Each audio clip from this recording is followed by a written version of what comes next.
It's Debbie Pallatto Fontaine. We're so happy to have you here with us and really just get to know more about this coming school year, more about you, more about Brits Academy.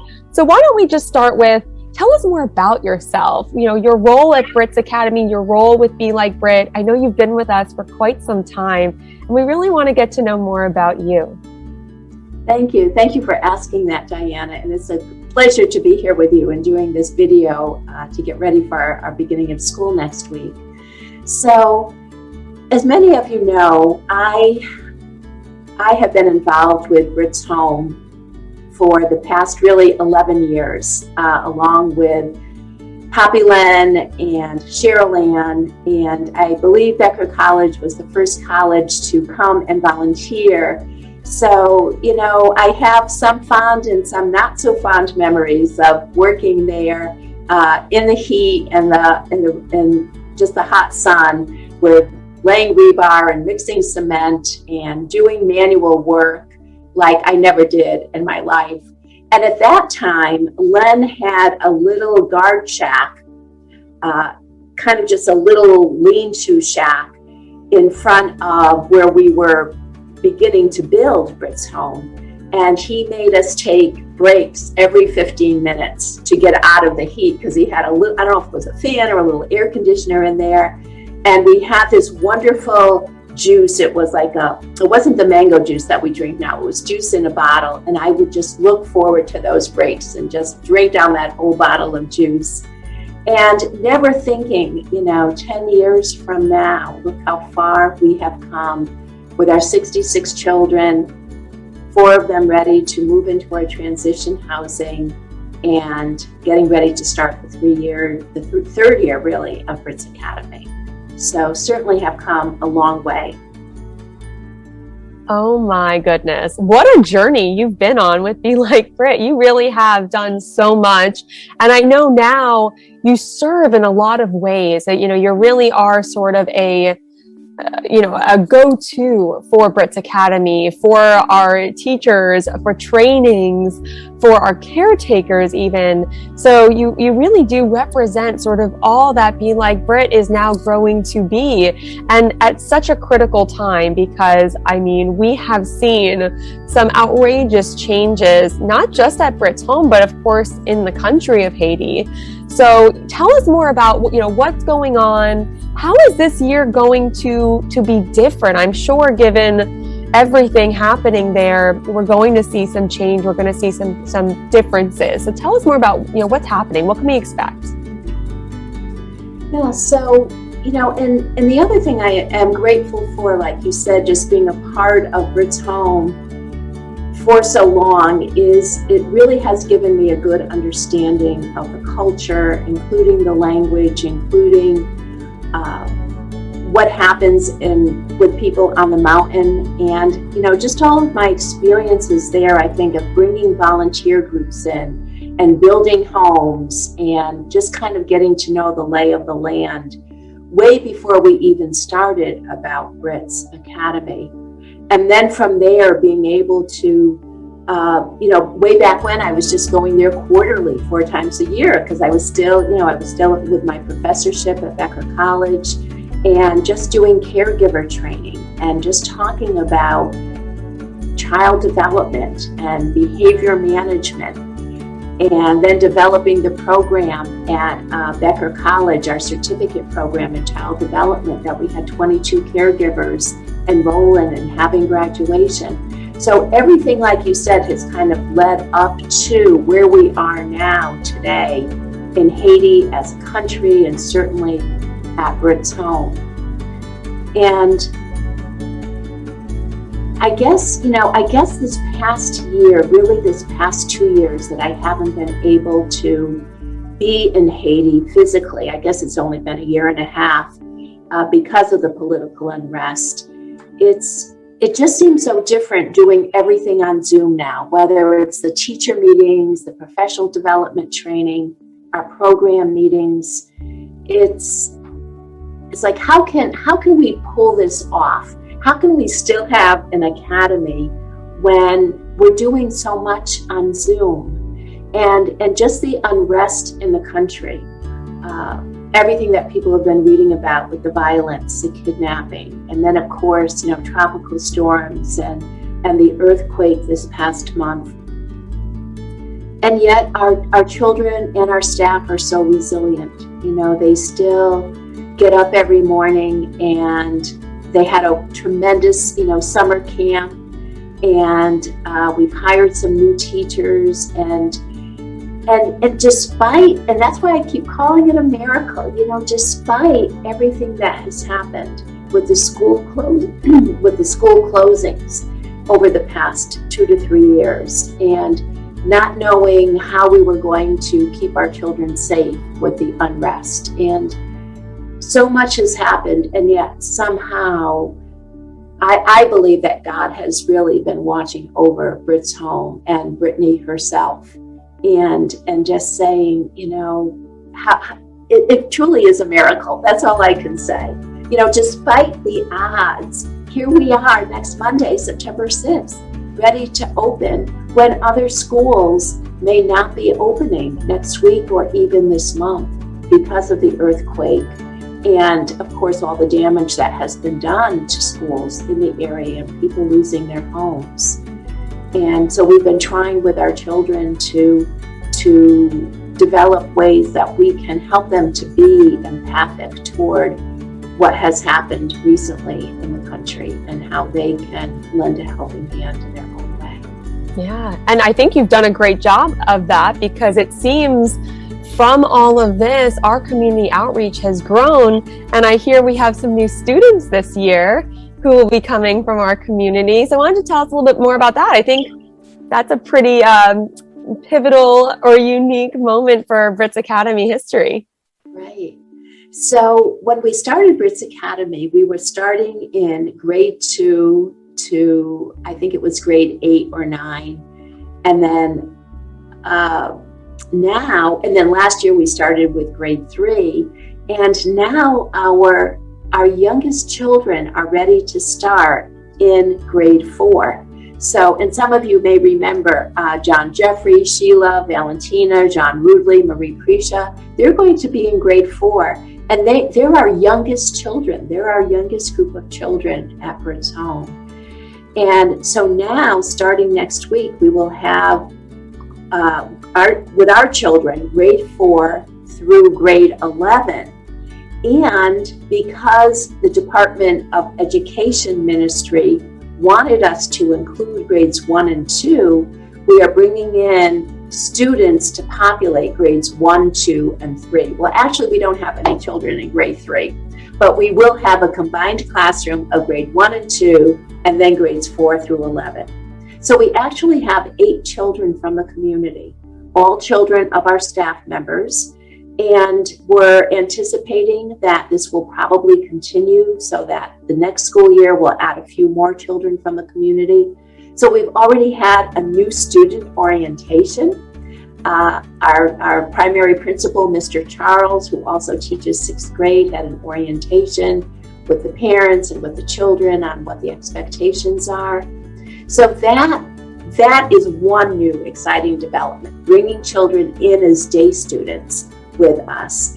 And as many of you know, Janelia just turned 2 in July, and we really want to spend time developing a structured preschool program with her, including, of course, the teaching of English.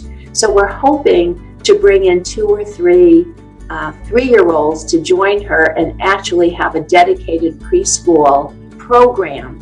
So now we can say preschool through grade 11 at Brits Academy. It's pretty amazing. Wow, that is like a full spectrum, full out school, and what growth. I mean, Brits Academy has really come a long way, so much so now that it's truly official. I know that they'll be starting the new school year in a new location, which is also really exciting, I'm sure, as we're growing. So tell us a little bit more about that. What motivated that, and what's that going to look like for the kids? I'm sure they're excited.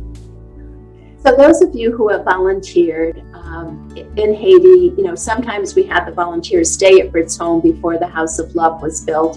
And as we expanded our classrooms, there's only so much free space, right, in Brit's home. So Len had to do a lot of construction the first 2 years with putting up walls and putting up barriers so that we can accommodate all of the children. And then, the late spring, beginning of the summer, we were thinking, well, we haven't had any volunteers, obviously, for a while in Haiti. And Brit's House of Love was just kind of standing empty. We did have a few teachers living there this past year, but otherwise it wasn't really being used. So Len gave the go-ahead, let's use the House of Love, let's have that be actually the academy, the location for Brits Academy. So he worked along with the staff this summer and with several of our older teenage boys and girls, painting and making it into classroom space. So believe it or not, with the exception of the preschool, all of our classrooms now will be in Brits Academy. And that frees up space so that we can have a real library, we can have a teacher's room where they can get together and store their materials and do planning together. So that's really something that was kind of unexpected. So it's being put to good use for sure.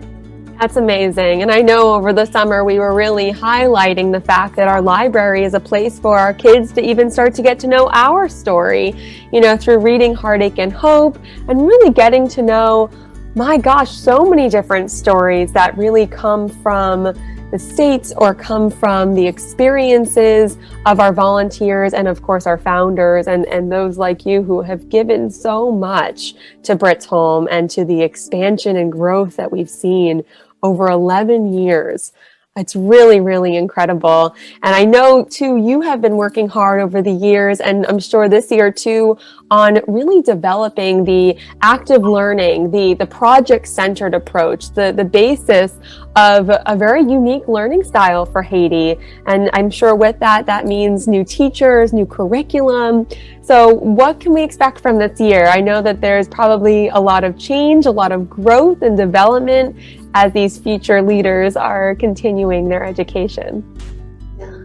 So that was also, Diana, part of the miracle, I think, because when we brought in new teachers, especially for our secondary grades, they were never trained in active learning or even in child development. Many of our primary teachers were, because that was really the group that I was working with the caregiver training when they were caregivers. And so that was really a big hurdle, this whole active learning, teaching and learning methodology. Because in Haiti, in the classrooms, first of all, there may be 40 to 50 children in a classroom, so they're not getting individual attention. And it's just rote memorization. That's all it is. So many of our children, when they were in the public schools, would come home with hours and hours of homework, and you could hear them in their bedrooms, in the dining room, just memorizing things because they had to do that for homework, but not even understanding what they were learning. And as soon as we started implementing active learning in a smaller classroom, children just loved going to school. They said, we don't want to go back to where we were before. Because when we started Brits Academy, some of our older children were still in the public schools. And then they started to see, what the other children were doing in Brits Academy. Because when we started, we were only going up to 6th grade. All the other children were still in the other schools. And now I think our reputation is out there in the greater Grand Guave area. The secondary teachers have told me time and time again that in their estimation, Brits Academy is the best school in the area. We keep getting more teachers who are calling us, can I come and teach there? Our program director, Mr. Way, told us, that now even children at other schools are saying, hey, can we enroll in Brits Academy? So this project-centered learning approach has really taken off. We've done TED Talks last year. We had an actual traditional science fair in our primary grades. Our secondary students had to choose one project, anything that they were interested in, and develop a project that they could share with the entire academy and with all the teachers and staff. So I think that really has made a big difference. So it's not just textbooks learning and memorization. My goodness. And I know that the learning is year round. You know, you mentioned earlier they have this incredible summer program. They have a lot of fun, but it sounds like the fun is also in learning. And I know that this summer they've had the chance to learn all kinds of things, right? From cooking and, oh my goodness, I mean, I've seen some photos of their experiences and it really sounds like they get to continue that all year long. Is there anything that you noticed that was really unique from this summer that they were able to expand on, especially given the fact that they weren't able to take field trips like I know they used to do? Yeah, I'm sure it was a lot different for them. Yeah, this summer certainly was a challenge because I think they only were able to go to Taino Beach a few times and not every weekend for sure. No field trips, no going to the park because of safety. So it was really indoor and outdoor activities. But for our older children, so this year we separated it. So our younger children in the primary grades had kind of the usual arts and crafts and summer learning. And our older children spent a lot of time in vocational learning. Cooking, as you said, cosmetology, carpentry. A lot of our teens were helping build the transitional housing, getting the classrooms ready, so a lot of hands-on work. So I think that vocational piece and learning more about entrepreneurship and business acumen really helped our older children to give them a sense of, gee, you know, we're not going to be doing the typical summer camp activities because we're older and we're interested in different things. Also, you know, we had a lot of our children still in grade, well, I shouldn't say a lot of our children, our ninth graders were preparing over the summer for the national exam. And a few days ago, we just got word that they all passed with flying colors, with high grades. And I know you'll be doing more publicity around that. So this is our second ninth grade class. Every single one of our students who have been in ninth grade so far has passed with high grades the national exam. And we thought there's no way this is going to happen. You know, it's amazing. It's amazing. And can you just help us to understand, you know, it's funny, whenever we talk about this national exam, it's hard to compare it to something that we have here in the States. So what does this actually mean? Just so we all know, what is this national exam? I know it's something they've worked really, really hard for, but just so we know, what exactly is it? So in Haiti, as students are beginning ninth grade, the curriculum is, you know, I hate to say this, but a lot of times the curriculum is geared toward what will be on the test because teachers, our secondary teachers, are very well versed. And actually, we've had stories from some of our secondary teachers that in the public schools, if their students do not pass the exam, it's a reflection on the teacher. So the teacher might say, I wasn't a good enough teacher, I didn't teach what I was supposed to do. And that may have something to do with maybe the teacher being, you know, asked to leave or not being able to continue in his or her job. We don't have that much pressure, of course, you know, with our teachers. And you know, it's hard to say how our students in such a short period of time pass the exam the first time, because even though I had faith in them, there was just too many challenges. You know, there was just too many school closings and too many interruptions, and the exam is hard. It's very, very difficult, and it encompasses all subjects, including English. And how these children managed to pass it is just, I mean, they just did such a great job. So in Haiti, if children do not pass this exam in ninth grade, they literally cannot go on to grade 10. And so they have to take it again. And then there's, I think it's grade 12, they take another exam, and that's more for graduation, to continue in grades like they still call it in Haiti grade 13, grade 14. So that's why children in Haiti, they may be young adults before they actually even graduate from secondary school. So there's still that next hurdle to pass for that graduation certificate. So I think that just gives our our children who pass the exam a lot of hope in themselves that I can really complete secondary school and I can really get through this. And then maybe I can go to a college or university in Haiti or abroad at some point in my life. But it's kind of comparable to, the MCAS in Massachusetts or our other state exams here in Connecticut.